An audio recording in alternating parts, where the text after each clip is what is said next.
महाभारत की शायद सबसे बड़ी और सबसे यादगार दुश्मनी कौन सी है? जी हां, अर्जुन और कर्ण की।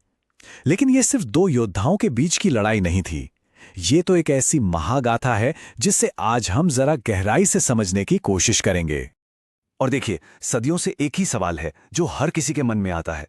आखिर इन दोनों में से श्रेष्ठ योद्धा कौन था? क्या वो अर्जुन थे, जिनके साथ खुद भगवान कृष्ण सारथी बनकर खड़े थे? या फिर वो कर्ण थे, जिनका पराक्रम, जिनका शौर्य अतुलनीय माना जाता है? लेकिन पता है, इसका जवाब इतना सीधा साधा नहीं है। ये सिर्फ इस बात की तुलना नहीं है कि कौन ज्यादा ताकतवर था। असल में ये कहानी है भाग्य की, उन श्रापों की जिन्होंने सब कुछ पलट कर रख दिया, और एक ऐसी वफादारी की जिसका अंत बहुत ही दुखद हुआ। तो चलिए शुरू करते हैं। इन दोनों महानायकों के टकराव को समझने के लिए सबसे पहले जरा उनकी शक्तियों का, उनके स्किल्स का आकलन करते हैं। देखते हैं कि भाई उपलब्धियों के मैदान में कौन कहां खड़ा था। अब देखिए, एक तरफ थे अर्जुन, जिन्होंने इंद्र समेत सभी देवताओं को हराया। अरे यहां तक कि भगवान शिव से भी बराबरी का युद्ध कर लिया। तो वहीं दूसरी तरफ थे कर्ण, जिन्होंने अकेले दम पर हस्तिनापुर के लिए सभी राज्यों पर जीत हासिल की और जरासंध जैसे शक्तिशाली योद्धा को कुश्ती में हरा दिया। मतलब दोनों के कारनामे इतने जबरदस्त थे कि युद्ध कौशल में तो ये लगभग बराबर ही लगते हैं। लेकिन असली फर्क आता है उनके अल्टीमेट वेपन्स यानी दिव्य अस्त्रों में। ये काफी दिलचस्प है। अर्जुन के पास था पाशुपतास्त्र, जो खुद भगवान शिव का दिया हुआ था। सबसे बड़ी बात, इसका इस्तेमाल बार बार हो सकता था। वहीं कर्ण के पास थी इंद्र की दी हुई वासवी शक्ति। अचूक थी, मतलब निशाने पर लगनी ही थी, पर सिर्फ एक बार इस्तेमाल हो सकती थी। और यही एक बहुत बड़ा स्ट्रेटेजिक फर्क था दोनों के बीच। पर देखिए, कोई भी योद्धा सिर्फ अपने कौशल या हथियारों से नहीं बनता। उसकी नियति, उसकी किस्मत भी एक बहुत बड़ा रोल निभाती है। और कर्ण के मामले में तो उनकी नियति का बोझ किसी भी दिव्य अस्त्र से कहीं ज्यादा भारी था। ये कहानी एक ऐसे हीरो की है जो असल में त्रासदी से पैदा हुआ था।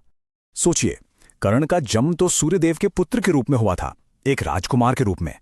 लेकिन उनकी मां कुंती ने समाज के डर से अविवाहित होते हुए उन्हें जन्म देने के कारण उन्हें नदी में बहा दिया। उनका पालन पोषण एक सारथी ने किया। और बस इसी एक वजह से कर्ण अपनी पूरी जिंदगी अपनी असली पहचान और सम्मान पाने के लिए लड़ते रहे। और ये संघर्ष हर मोड़ पर उनका पीछा करता रहा। पहले राजगुरु द्रोणाचार्य ने उन्हें सूत पुत्र कहकर सिखाने से ही मना कर दिया। फिर जब उन्होंने अपनी पहचान छिपाकर महान गुरु परशुराम से विद्या हासिल की, तो सच पता चलने पर उन्हें श्राप मिल गया। और श्राप क्या था कि जब उन्हें अपने सबसे ताकतवर अस्त्रों की सबसे ज्यादा जरूरत होगी, वो उनके मंत्र ही भूल जाएंगे। और यही श्राप उनकी किस्मत का सबसे बड़ा कांटा साबित हुआ। और मानो इतना काफी नहीं था कि युद्ध से ठीक पहले एक और तूफान आया। उनकी असली मां कुंती उनके सामने आकर सच बता देती हैं। जरा सोचकर देखिए उस एक पल के बारे में। कर्ण को पता चलता है कि जिनके खिलाफ वो लड़ने जा रहे हैं, जिन्हें वो अपना दुश्मन समझते हैं, वो असल में उनके अपने सगे भाई हैं। इससे बड़ी नैतिक दुविधा और क्या हो सकती है? लेकिन कर्ण ने क्या चुना? उन्होंने राज्य नहीं, सिंहासन नहीं, वफादारी चुनी। उस एक इंसान के लिए, अपने दोस्त दुर्योधन के लिए, जिसने उन्हें तब सम्मान दिया था जब पूरी दुनिया उन्हें सूत पुत्र कहकर दुत्कार रही थी।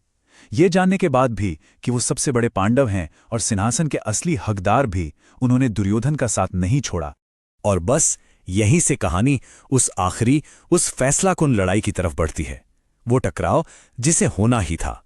कुरुक्षेत्र का 70वां दिन, और आमने सामने थे अर्जुन और कर्ण। लेकिन इस लड़ाई को समझने के लिए एक चीज समझनी बहुत जरूरी है, जिसे हम कहते हैं साइकोलॉजिकल वॉरफेयर, यानी मनोवैज्ञानिक युद्ध। क्योंकि ये लड़ाई सिर्फ धनुष बाण की नहीं थी, ये दिमाग की लड़ाई भी थी। और यहीं पर कहानी में एक ऐसा मोड़ आता है जो हैरान कर देता है।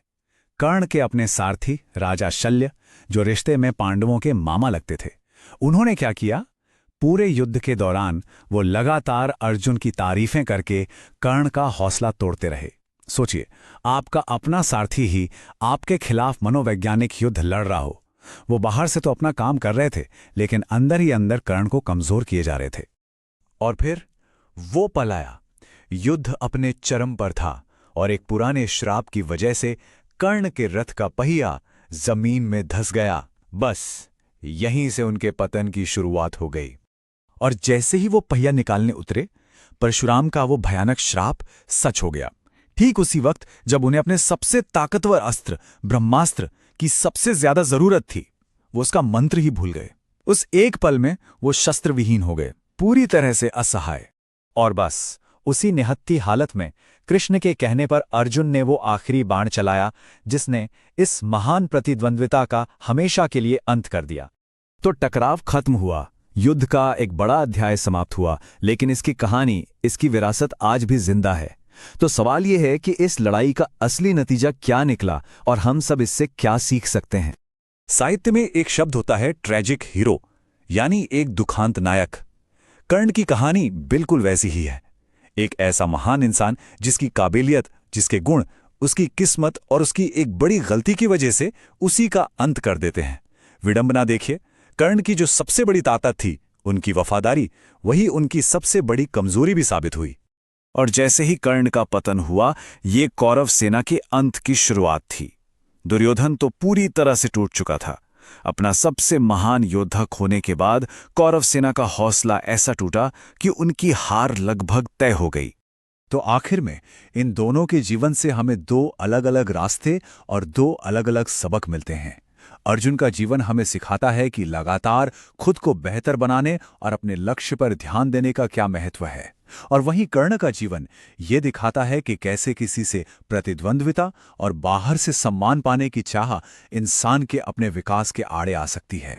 तो आखिर में ये एक सवाल है जो हमेशा पूछा जाएगा, क्या कर्ण सिर्फ अपनी किस्मत का, अपने श्रापों का शिकार थे, या उनके खुद के फैसलों ने उनके अंत की कहानी लिखी? ये एक ऐसा सवाल है जो हमें भाग्य और कर्म के उस पुराने, उस जटिल रिश्ते के बारे में सोचने पर मजबूर कर देता है।